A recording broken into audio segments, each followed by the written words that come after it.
तो मैं स्वतंत्र वीर सावरकर के संदर्भ में कांग्रेस को सिर्फ इतना याद दिलाना चाहता हूं कि स्वतंत्र वीर सावरकर भारत के इतिहास के इकलौते स्वतंत्रता संग्राम सेनानी थे जिन्हें 2 जन्मों का कारावास हुआ था। मित्रों, आज हम आपके समक्ष एक बहुत गंभीर परंतु चिंताजनक विषय रखना चाहते हैं।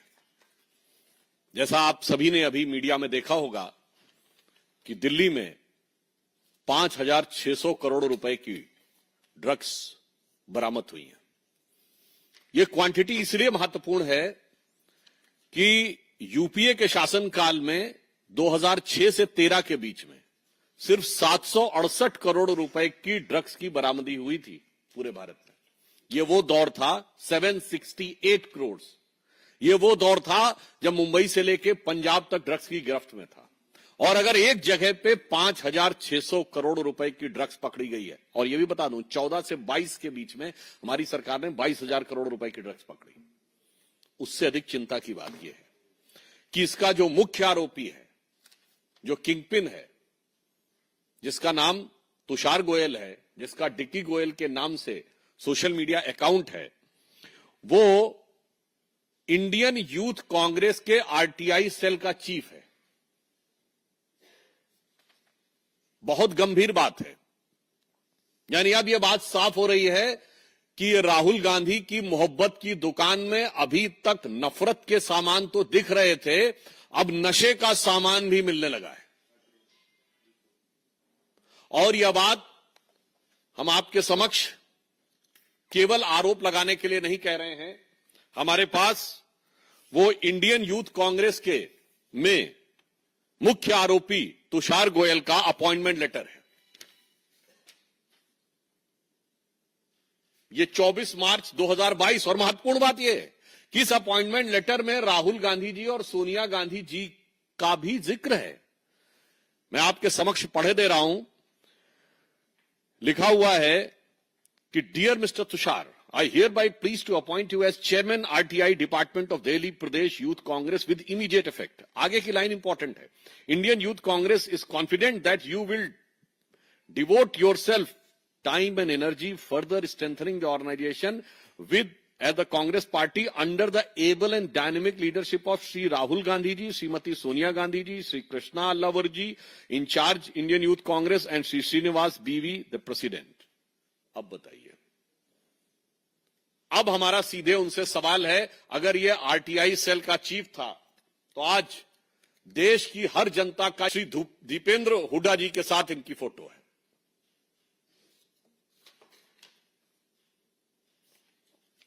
मामला इतना ही नहीं है, अन्य वरिष्ठ नेता कांग्रेस के ऑर्गेनाइजेशन सेक्रेटरी केसी वेणुगोपाल जी के साथ इनकी फोटो है। फोटो तो कई बार पब्लिक डोमेन में कोई भी खिंचा लेता है, मगर एजेंसियों को उसके फोन से दीपेंद्र हुड्डा जी का नंबर भी बरामद हुआ है। अब इसके बाद बहुत साफ हमारा मानना है कि this is a right to information of every citizen of the country and Haryana कि कांग्रेस का इससे क्या कनेक्शन है। यदि दीपेंद्र हुड्डा जी के साथ न सिर्फ फोटो है बल्कि उसके मोबाइल में उनका नंबर है, यूथ कांग्रेस का अपॉइंटमेंट लेटर है जिसमें dynamic leadership and blessings of Rahul ji और सोनिया जी का भी जिक्र है, तो अब ये सवाल बहुत गहरे होते हैं, जिसमें हमारे 2-3 प्रमुख सवाल हैं। नंबर 1, ये जो पैसा बरामद हुआ है, ये पैसा कांग्रेस पार्टी के पदाधिकारी के ड्रग तस्करी में इन्वॉल्व होने का है, तो क्या इससे पहले अन्य पैसे भी आ चुके हैं? कांग्रेस पार्टी इसका जवाब दे। ये शक पैदा होता है। दूसरा शक, ये जो पैसा है, क्या ये चुनाव की प्रक्रिया के लिए तो नहीं प्रयोग हो रहा था? 5,600 करोड़ रुपए किस पर्पस से था और कांग्रेस पार्टी से इसका क्या संबंध है? तीसरा प्रश्न, क्या कांग्रेस पार्टी ने किसी ड्रग माफिया को या ड्रग पेडलर को अपनी पार्टी का पदाधिकारी बनाने में यह शक पैदा होता है कि किसी प्रकार का कोई अरेंजमेंट तो नहीं है? हम ये साफ पूछना चाहते हैं कि अगर उनकी सरकार यदि आ जाती तो इस प्रकार के ड्रग माफिया को हरियाणा में काम करने के लिए उसी प्रकार की छूट मिलती है। ये 3 सवाल देश की जनता के सवाल हैं और ये शक पैदा करते हैं। कांग्रेस को स्पष्टीकरण चाहिए और ये इसलिए गंभीर सवाल हैं क्योंकि आप सभी प्रबुद्ध हैं और मैं देश के प्रबुद्ध नागरिकों से भी कहना चाहता हूं, किसी देश को बर्बाद करना हो तो 2 प्रकार की चीजों का प्रयोग किया जाता है। एक, उस देश की जनता के बीच में भ्रम पैदा करो और दूसरा, सीधे उसकी युवा पीढ़ी को ड्रग्स में इन्वॉल्व कर दो। आज हम ये पूछना चाहते हैं कि देश में भ्रम पैदा करने के लिए अनेक अंतर्राष्ट्रीय शक्तियों, संस्थानों के साथ कांग्रेस पार्टी के संबंध यदा कदा उजागर हो रहे हैं। अब देश के युवाओं को सीधे नशे में इन्वॉल्व करने वाले इतने बड़े कांड के साथ कांग्रेस के ऑफिशियल पदाधिकारी का सीधा संबंध उजागर होना बहुत गहरे और खतरनाक संकेत देता है। अर्थात देश कितने गहरे और गंभीर संकट में आ सकता है इन लोगों के हाथ में थोड़ी सी भी शक्ति आने से, यह आप बहुत सहज रूप से समझ सकते हैं।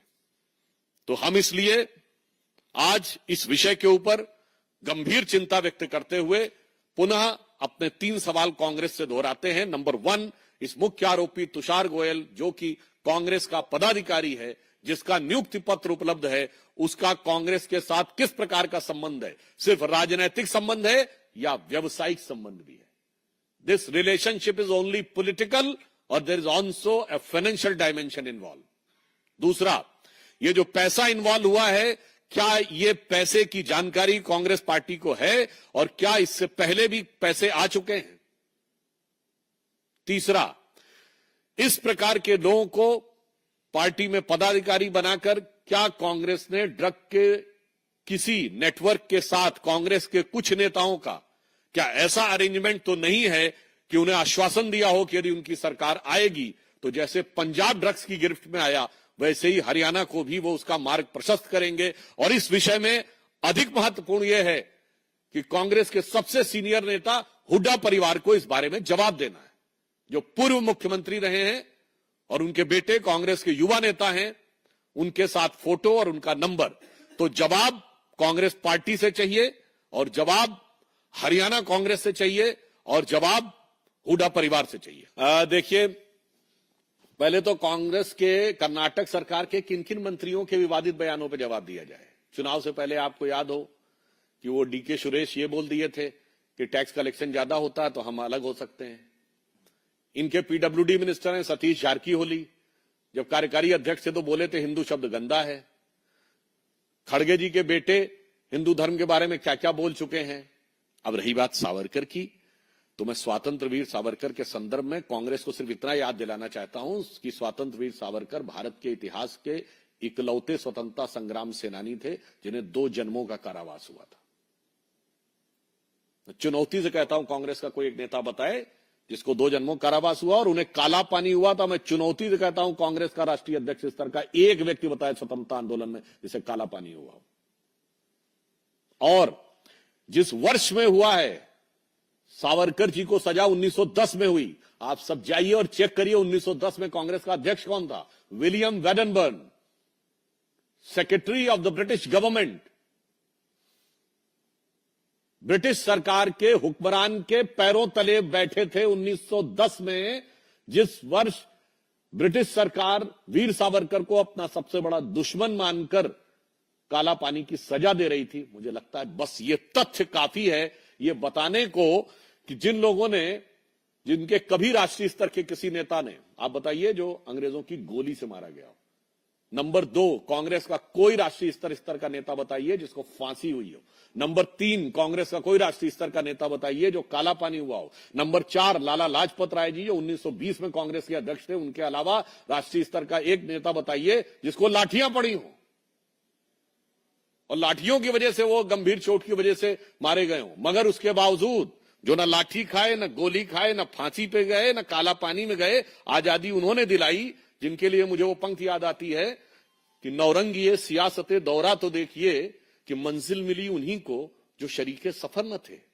और वही आज हमसे सवाल पूछ रहे हैं। देखिए, जांच एजेंसियां तथ्यों और साक्ष्यों के आधार पर कार्य कर रही हैं और जो जो जांच आगे बढ़ेगी जिस जिस व्यक्ति की आवश्यकता होगी पूछताछ अथवा चार्जशीट का कार्य ये न्यायिक प्रक्रिया की देखरेख में जांच एजेंसियों के द्वारा किया जाए। देखिए, ये बहुत स्थापित और व्यवस्थित रूप से भारत में घुसपैठ और उस घुसपैठ को राजनीतिक और संवैधानिक संरक्षण विगत कई दशकों से दिया जा रहा था और मोदी जी की सरकार आने के बाद ही उसके ऊपर एक नियंत्रण आया है। और सबसे बड़ी बात तो क्या है, आपको याद हो झारखंड के मुख्यमंत्री हेमंत सोरेन जी का भी कुछ दिन पहले का तो बयान है, जब उनसे कहा गया कि झारखंड में बांग्लादेशी घुसपैठियों की संख्या बढ़ रही तो उन्होंने कहा पश्चिम बंगाल में ज्यादा बढ़ रही है।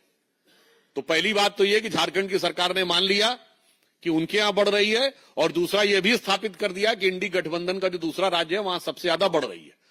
और मैं पुनः यह फैक्ट आप लोगों को दोबारा रिमाइंड करे देना चाहता हूं, इसका इंडी गठबंधन से क्या कनेक्शन है। इस चुनाव में सबसे बड़ी जीत लोकसभा चुनाव में कांग्रेस को असम की धुबरी सीट पर मिली है, जहां कांग्रेस के रकीबुल हसन 10,25,000 से जीते हैं। और असम और पूर्वोत्तर में धुबरी के बारे में यह आम जनश्रुति है, आम धारणा है कि वो बांग्लादेशी घुसपैठियों का गढ़ है।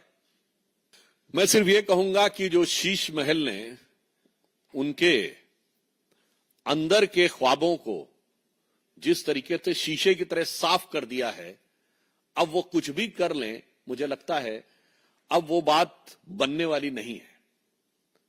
क्योंकि वो अरविंद केजरीवाल जी जो एक साधारण सी टी शर्ट पहन के रेनॉल्ड का पेन लगाकर चलते थे, उनके शीश महल में 1 करोड़ रुपए की लागत के पर्दे लगे थे, कई लाख रुपए की कीमत के कमोड लगे थे। तो इस ढंग से अब यह साफ हो गया, अब वो चाहे किसी भी घर में चले जाएं, फितरत थोड़ी बदल जाएगी। जो कहा गया ना, बिगड़ी बात बने नहीं, लाख करो किनकोए, रहीमन बिगड़े दूध को मथे न माखन होए।